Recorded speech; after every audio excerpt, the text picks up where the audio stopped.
More now on our top story, and Israeli airstrikes on Gaza continued overnight, despite growing optimism that a peace deal could be reached soon.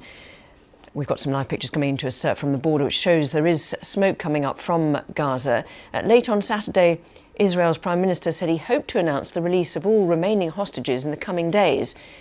Negotiators are converging on Cairo ahead of talks tomorrow aimed at ending nearly 2 years of war.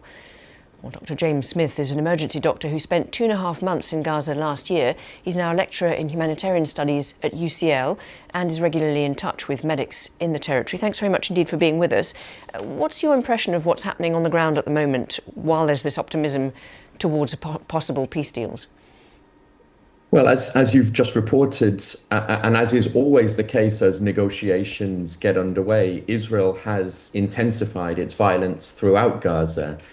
We know that at least 70 Palestinians have been killed in the last 24 hours alone, most of them in Gaza City.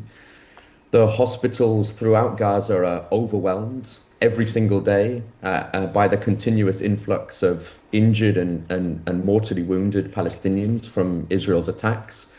In the last week alone, Israel has continued to target our healthcare worker colleagues.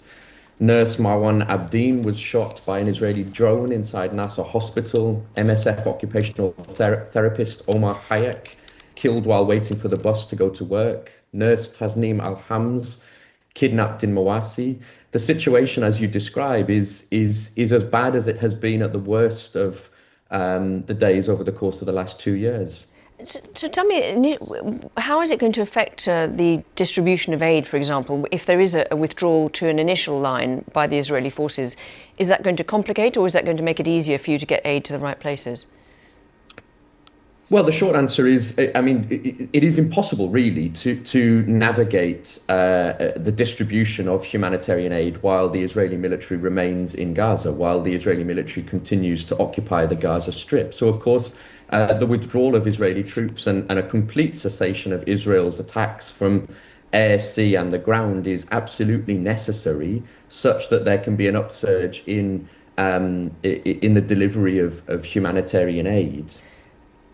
Because one of the points that the peace plan sets out is to do with that, isn't it? The kind of distribution is supposed to be without interference, and it'll be conducted through the UN and its agencies and the Red Crescent and so on. How critical do you think it'll be to have the Rafah crossing reopening for that?